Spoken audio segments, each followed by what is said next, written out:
Assalamualaikum warahmatullahi wabarakatuh. Kembali lagi bersama saya Hasbullah. Melalui video ini seperti biasa saya akan mencoba untuk memberikan argumentasi atau sekedar memberikan tanggapan, bahkan menyampaikan ide, gagasan, pemikiran-pemikiran saya berkenaan isu-isu yang ada di tengah-tengah masyarakat, khususnya isu-isu soal politik. Oke, karena tadi video saya yang pertama saya bicara soal rancangan undang-undang pemilu berkenaan dengan wacana soal presidensial threshold, maka di video kedua ini saya masih di problem yang sama, di pembahasan yang sama, yakni rancangan undang-undang pemilu, namun dengan wacana yang berbeda yang ada dalam rancangan undang pemilu ini, yakni berkenaan dengan wacana bahwa calon presiden, calon gubernur, calon bupati wali kota yang diusung oleh partai politik adalah anggota partai politik. Namun beberapa jam yang lalu saya mendapatkan informasi di portal berita online bahwa beberapa fraksi di DPR mengurungkan niatnya untuk membahas RUU pemilu yang kemudian katanya dijadikan prolegnas 2021.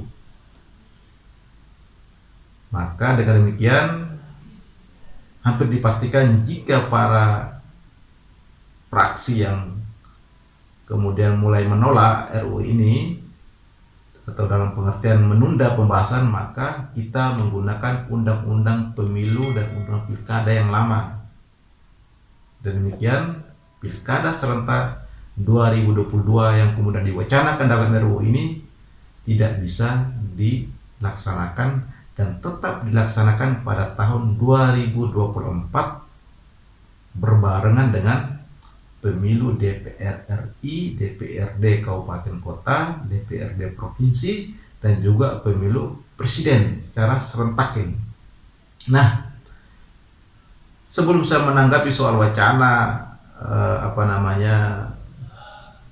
bahwa calon presiden, calon gubernur, calon bupati, wali kota harus anggota partai, datang dari anggota partai, saya ingin mencoba untuk menganalisa mengapa ada wacana bahwa anggota calon presiden, calon gubernur, wali kota harus anggota partai. Ya, kemudian hari ini juga mengapa berita baru muncul juga, kemudian mereka mengurungkan niat untuk membicarakan soal rancangan undang pemilu ini yang mereka sendiri mengatakan ini bagian dari prolegnas 2021.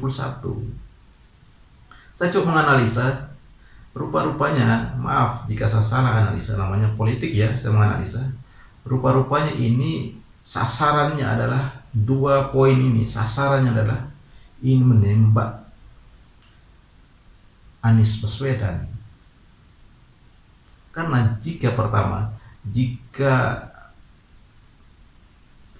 calon presiden, calon kepala daerah harus adalah anggota partai, maka kemungkinan Anies Baswedan tidak bisa calon kembali menjadi gubernur. Dan yang kedua, jika rancangan undang-undang ini diundur dengan tetap menggunakan undang-undang pilkada yang lama, maka pilkada tetap dilaksanakan tahun 2004, maka peluang Anies Baswedan untuk maju kembali dan memenangkan pilkada DKI Jakarta sulit karena bargaining politiknya hilang.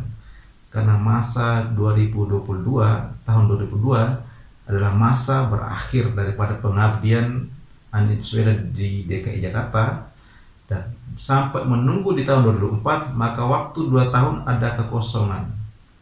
Maka bargaining politik Anies Baswedan agak berkurang. Disinilah bisa saja ini ada unsur-unsur politik yang kemudian ingin menembak Anies Baswedan melalui persyaratan calon kepala daerah harus anggota partai, dan juga bisa melalui pengunduran atau membatalkan rancangan undang-undang pemilu yang sedang diwacanakan hari ini. Nah, oke, itu analisa di luar daripada tanggapan yang ingin saya berikan berdasarkan pemikiran saya berkenaan dengan persyaratan calon presiden, gubernur, wali kota, bupati harus anggota partai. Maka hari ini saya akan fokus pada poin ini. Apakah saya pribadi sepakat dengan wacana ini? Saya sendiri, menurut saya ini berarti ada kemajuan dalam proses demokrasi kita untuk meminimalisir para politisi oportunitis yang lahir di musim pemilu. Namun, saya lebih ketat daripada sekedar anggota. Saya ingin merefleksi kembali dulu bahwa saya sendiri sebenarnya sudah pernah menulis. Pertama, saya menulisnya dalam sebuah ajang perlombaan. Saya mengikuti ada ajang perlombaan, saya menyebutkan lembaganya, kalau tidak salah namanya Asosiasi Ilmu Politik Indonesia, IP. Jika mereka masih belum menghapus email, maka sesungguhnya saya telah mengirim email tulisan saya ke email mereka untuk mengikuti ajang perlombaan tersebut. Namun saya tidak dipanggil untuk mempresentasikan tulisan saya itu, yang sebenarnya tulisan saya itu tidak jauh beda dengan wacana bahwa calon presiden, calon gubernur, calon bupati, wali kota adalah anggota partai politik. Tetapi tulisan saya itu juga jauh lebih ketat daripada sekedar anggota. Nah, karena tulisan saya itu tidak dipanggil untuk saya presentasikan, maka tulisan saya itu saya masukkan dalam salah satu bab di buku yang sedang saya tulis. Jika waktu saya melakukan tulisan untuk dikirim ke lembaga namanya IP untuk ikut perlombaan, saya menulisnya dengan judul Reformasi Birokrasi Partai Politik.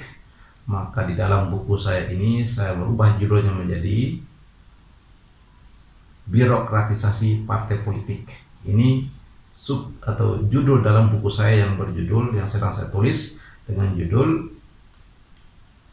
Partai Politik dalam Lingkaran Iblis.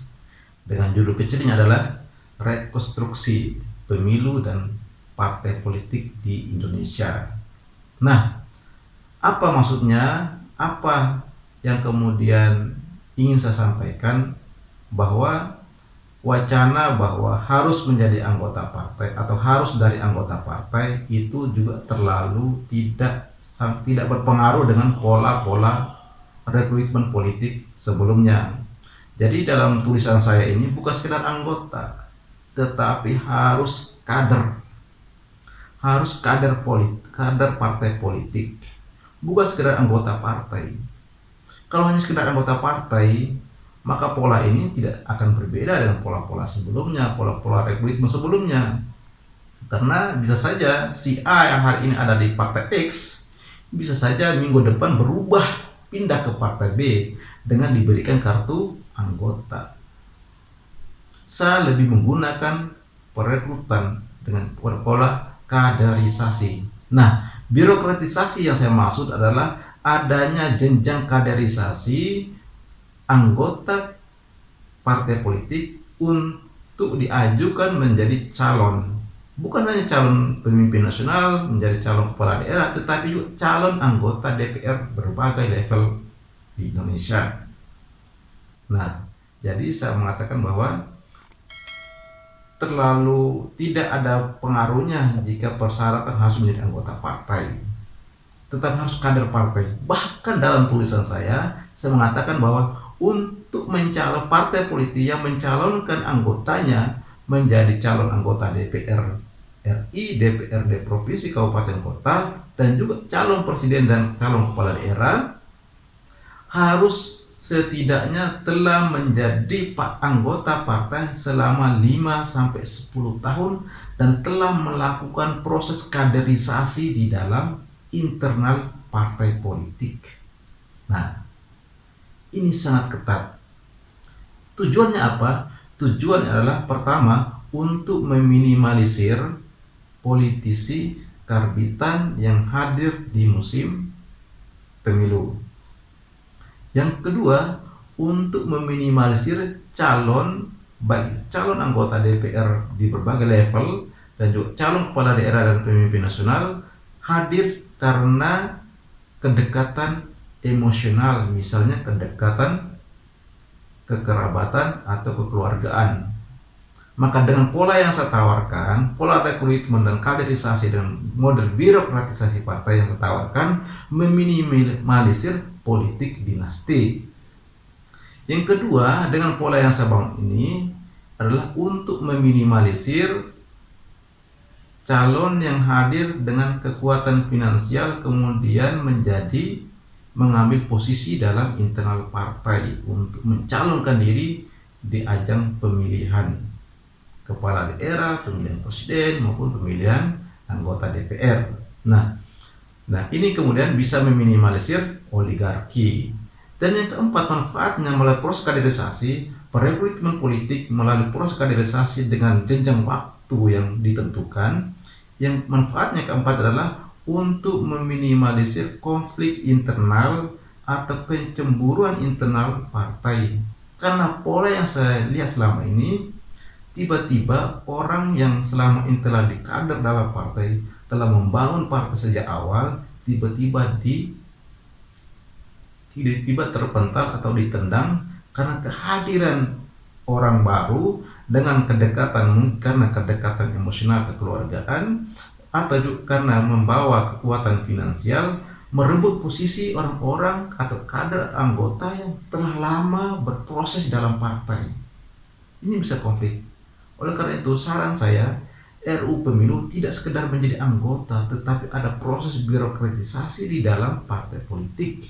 Dan Undang-Undang Pemilu dan Undang-Undang Partai Politik harus mengatur agar mewajibkan partai politik untuk melakukan pola kaderisasi yang tersistematis, sehingga rekrutmennya juga adalah rekrutmen dari kader-kader mereka sendiri. Jadi ini untuk jangan sampai tiba-tiba ada orang datang kekuatan finansial kemudian menendang kader-kader yang lama, bahkan bisa memegang partai politik. Ini yang sangat bahaya. Bahkan dalam tulisan saya atau gagasan yang saya tawarkan dalam buku saya ini, partai politik yang baru lahir pun tidak serta-merta langsung mengikuti pemilu, tetapi dia harus melewati satu pemilu dulu baru ikut pemilu. Jadi tidak serta-merta memenuhi persyaratan lalu langsung ikut pemilu, tetapi dia ketika dinyatakan telah memenuhi persyaratan menjadi partai politik dengan persyaratan keterwakilan pengurus di berbagai daerah, maka dia tidak serta-merta menjadi peserta pemilu, tetapi menunggu 5 tahun yang akan datang baru menjadi peserta, agar ada proses kaderisasi di partai baru. Jadi tidak asal main copot, menendang, pergi ganti partai dan lain sebagainya. Ini akan merusak partai dan kemudian akan membentuk konflik di internal partai. Mungkin ini gagasan pemikiran yang saya ingin saya sampaikan kepada ruang publik, mungkin menjadi konsumsi kita bersama, menambah wawasan pengetahuan kita soal politik, soal pemilu, soal partai politik. Mudah-mudahan bermanfaat. Assalamualaikum warahmatullahi wabarakatuh.